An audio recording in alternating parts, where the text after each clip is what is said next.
राधे राधे दोस्तों, कार्तिक मास की बहुत बहुत शुभकामनाएं। इसमें मैं सारी कथा आपको सुनाऊंगी। एक बुढ़िया थी, उसके सालीग्राम जी की सेवा थी।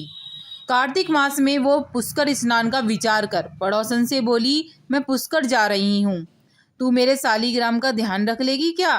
पड़ोसन बोली, मुझे सेवा पूजा नहीं आती है, बताओ कैसे करूँ?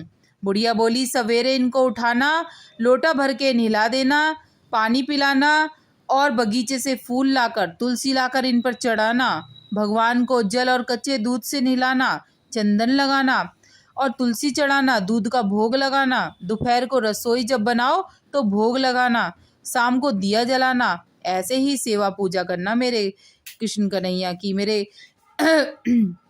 सालीग्राम की। कहकर वह चली गई। पड़ोसन ने बुढ़िया के कहे अनुसार किया, पर भगवान की थाली से भगवान जीमते ही नहीं, दूध पीते ही नहीं। चिंता में पड़ गई।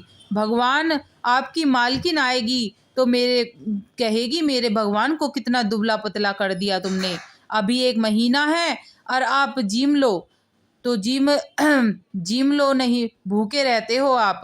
और वो भी भूखी बैठी रही है देखकर कि भगवान जिम क्यों नहीं रहे हैं। भगवान ने सोचा, अब तो दर्शन देने ही पड़ेंगे। छोटा सा मोर मुकुट पीताम्बरधारी रूप लेकर पाटे पर बैठ गए, दूध पी लिया और जिम कर। रोज ऐसा ही होता रहा। बोल कृष्ण कन्हैया लाल की जय, बोल विष्णु भगवान की जय। एक दिन भगवान ने कहा, मैं गाय चरा के आता हूँ। तब पड़ोसन बोली, थोड़े दिन तो रह रहे हो, क्यों जाते हो? पर भगवान माने नहीं। हाथ में सोने की लाठी, कंधे पर हीरे मोती का पीताम्बर डाल गाय चराने के लिए चले गए। महीना बीता, बुढ़िया घर आई, स्नान ध्यान से निपट कर सोचा, सालीग्राम जी कर ले आती हूँ। पड़ोसन के पास गई, पड़ोसन से बोली, सालीग्राम जी शाम को आएंगे, तब ले जाना। बुढ़िया सालीग्राम जी के लिए जिद करने लगी, झगड़ा हो गया, लोग इकट्ठे हो गए। पड़ोसन बोली, बुढ़िया को समझावे कि 1 महीना निकला है, जैसे शाम तक सवेरे हो गई हो। बुढ़िया धन्ना देकर बैठ गई। शाम होते ही भगवान आए और गाय को जगह पर छोड़कर अपने मंदिर में विराज गए। पड़ोसन बुढ़िया से बोली, ले जाओ अपने भगवान को। भगवान से बोली, भगवान बुढ़िया को भी रूप दिखा दो अपना, तो मेरे प्रति अंधविश्वास करती है ये। भगवान ने मोर मुकुट पीताम्बरधारी, हाथों में सोने की लाठी लेकर दर्शन दे दिया। बोल विष्णु भगवान की जय, बोल कृष्ण कन्हैया लाल की जय, बोल शालिग्राम भगवान की जय। आते हैं वीडियो की तरफ। एक बार दैत्यराज जलंधर के साथ भगवान विष्णु को युद्ध करना पड़ा। काफी दिन तक चले संघर्ष में भगवान के सभी प्रयासों के बाद भी जलंधर परास्त नहीं हुआ। अपनी इस विफलता पर श्री हरि ने विचार किया कि यह दैत्य आखिर मारा क्यों नहीं जा रहा है। तब पता चला कि दैत्यराज की रूपवती पत्नी वृंदा का तप बल ही उसकी मृत्यु में अवरोधक बना हुआ था। जब तक उसके तप बल का क्षय नहीं होगा, तब तक राक्षस को परास्त नहीं किया जा सकता। इस कारण भगवान ने जलंधर का रूप धारण किया और तपस्विनी वृंदा की तपस्या के साथ ही उसके सतीत्व को भी भंग कर दिया। इस कार्य में प्रभु ने छल और कपट दोनों का प्रयोग किया। इसके बाद हुए युद्ध में उन्होंने जलंधर का वध कर युद्ध में जीत पाई। पर जब वृंदा को भगवान के छल पूर्वक अपने तप और सतीत्व को समाप्त करने का पता चला, तो वह अत्यंत क्रोधित हुई और श्री हरि को श्राप दिया कि तुम पत्थर के हो जाओ। इस श्राप को प्रभु ने स्वीकार किया, पर साथ ही उनके मन में वृंदा के प्रति अनुराग उत्पन्न हो गया। तब उन्होंने उससे कहा कि वृंदा, तुम वृक्ष बनकर मुझे छाया प्रदान करना। वही वृंदा तुलसी रूप में पृथ्वी पर उत्पन्न हुई और भगवान सालीग्राम बने। इस प्रकार कार्तिक शुक्ल एकादशी को भगवान तुलसी और सालीग्राम का प्रादुर्भाव हुआ। देव उठानी से 6 महीने तक देवताओं का दिन प्रारंभ हो जाता है। अतः तुलसी का भगवान श्री हरि सालीग्राम स्वरूप के साथ प्रतीकात्मक विवाह कर श्रद्धालु ने वैकुंठ को विदा करते हैं। बोल विष्णु भगवान की जय। कार्तिक मास की दूसरी कथा। एक नगर में एक ब्राह्मण ब्राह्मणी रहते थे। वे रोजाना 7 कोस दूर गंगा यमुना स्नान करने जाते थे। इतनी दूर आने जाने से ब्राह्मणी थक जाती थी। वह ब्राह्मणी कहती थी कि हमारे एक बेटा होता तो कितना अच्छा रहता। बेटे के बहू आती तो हमें घर वापस आ जाने पर खाना बना हुआ मिलता और बहू घर का काम भी कर देती। ब्राह्मणी की बात सुनकर ब्राह्मण ने कहा कि तूने बात तो सही कही है, चल मैं तेरे लिए बहू लाकर ही देता हूँ। ब्राह्मण ने कहा कि एक पोटली में आटा डालकर कुछ मोहरें रख दे, और ब्राह्मण के कहे पर ब्राह्मणी ने पोटली बांधकर दे दी। पोटली लेकर ब्राह्मण चला गया। ब्राह्मण अभी कुछ दूर ही गया था, उसे यमुना के किनारे बहुत ही सुंदर लड़कियां दिखाई दी। वे रेत में घर बनाकर खेल रही थी। उनमें से एक लड़की ने कहा कि मैं अपना घर नहीं बिगाड़ूंगी, मुझे तो रहने के लिए ये घर चाहिए। लड़की की बात सुनकर ब्राह्मण मन ही मन सोचने लगा कि बहू बनाने के लिए यही लड़की सही रहेगी। जब वह लड़की जाने लगी तो ब्राह्मण भी उसके पीछे पीछे हो लिया। वहां जाकर ब्राह्मण ने कहा, बेटी अभी कार्तिक मास चल रहा है, इसलिए मैं किसी के घर खाना नहीं खाता हूँ। मैं आटा लेकर आया हूँ, तुम अपनी माँ से कह दो, पूछ लो कि वह मेरे लिए आटा छानकर 4 रोटी बना देगी। यदि वह मेरा आटा छानकर रोटी बनाएंगी तो मैं रोटी खाऊंगा। लड़की ने जाकर अपनी माँ से सारी बात कह दी। माँ ने कहा, ठीक है, जाकर बाबा से कह दें कि वह अपना आटा दे दें, मैं रोटी बना दूंगी।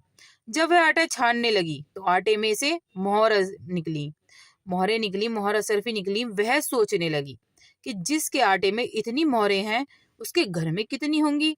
तब ब्राह्मण खाना खाने बैठा तो लड़की की माँ ने कहा, बाबा आप अपने लड़के की सगाई करने जा रहे हो? तब ब्राह्मण ने कहा कि मेरा बेटा तो काशी में पढ़ने गया हुआ है, लेकिन यदि तुम कहो तो खांड कटोरे से विवाह करके तेरी बेटी को अपने साथ ले जाऊं। लड़की की माँ ने कहा, ठीक है बाबा, और खांड कटोरे से शादी करके ब्राह्मण के साथ भेज दिया।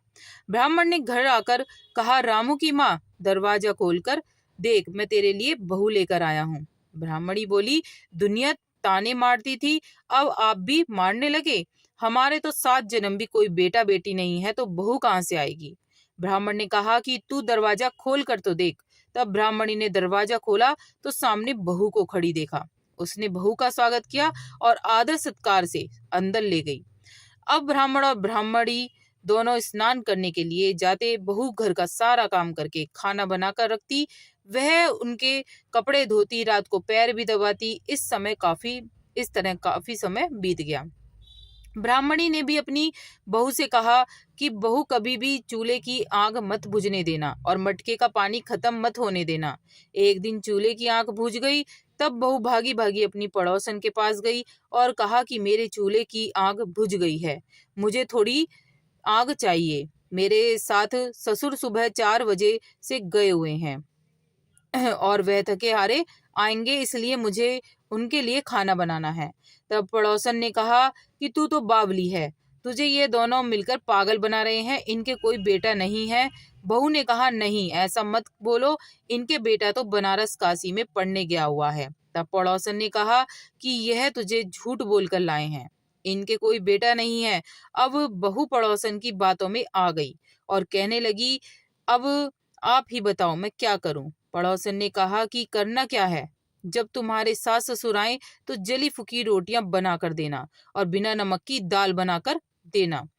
खीर की कचड़ी दाल में कर देना और दाल की कचड़ी खीर में कर देना। वह पड़ोसन की सारी सीख लेकर घर आ गई। जब उनके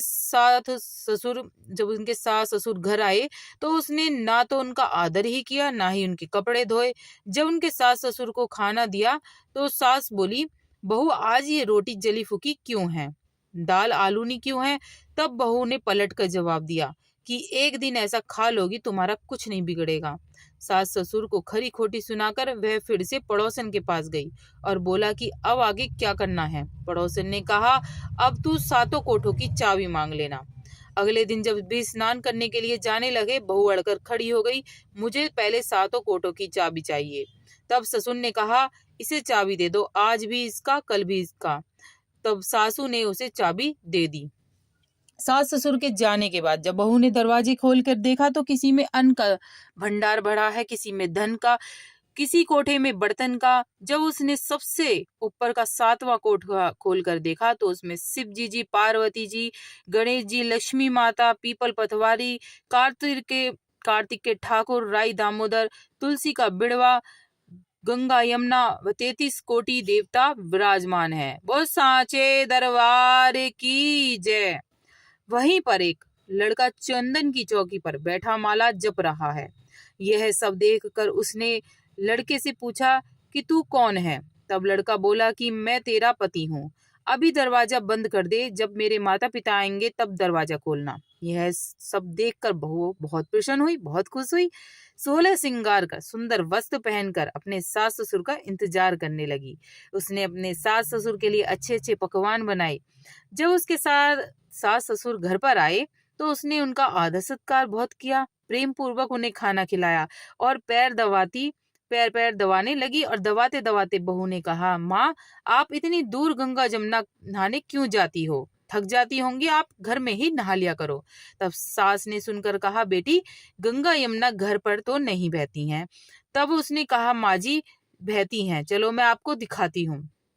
तब बहू ने 7वां कोठा खोल कर दिखाया तो उसमें शिव जी, पार्वती जी, गणेश जी, लक्ष्मी जी, पीपल पथवारी, कार्तिक के ठाकुर, राई दामोदर, तुलसी का बिड़वा, गंगा यमुना बह रही हैं। 33 कोटि देवी देवता विराजमान है। वहीं चौकी पर बैठा एक लड़का माला जप रहा है। माँ ने कहा कि तू बेटा तू कौन? लड़का बोला, माँ मैं तेरा बेटा हूँ। तब ब्राह्मणी ने पूछा कि तू कहाँ से आया है? लड़के ने जवाब दिया कि मुझे कार्तिक के देवता ने भेजा है। बुढ़िया ने कहा, बेटा यह दुनिया कैसे मानेगी कि तू मेरा बेटा है? बुढ़िया ने कुछ विद्वान पंडित से मदद मांगी। पंडितों ने कहा, इस पार बहू बेटा खड़ा हो जाए और उस पार बुढ़िया खड़ी हो जाए। बुढ़िया ने चमड़े की अंगिया पहनी हो और छाती में से दूध की धार निकलकर बेटे की दाढ़ी मूछ भीग जाए, पवन पानी से गठजोड़ा बंधे, तब माने यह बुढ़िया का बेटा है। उसने ऐसा ही किया। चमड़े की अंगिया फट गई, छाती से दूध की धार निकलकर बेटे की दाढ़ी मूछ भीग गई, पवन पानी से बहू बेटे का गठजोड़ा बंध गया। यह सब देखकर ब्राह्मण ब्राह्मणी बहुत खुश हुए। उनका खुशी का कोई ठिकाना नहीं था, क्योंकि उन्हें पुत्र जो मिल गया था और सारे देवी देवता उनको दर्शन हो गए थे। हे कार्तिक के ठाकुर, जैसे ब्राह्मण ब्राह्मणी को बहू बेटा दिया, सबको देना। कार्तिक मास की कथा कहने सुनने हुंकारा भरने वाले सब पर कृपा करना। बोल कार्तिक महाराज की जय। बोल तुलसी माता की जय।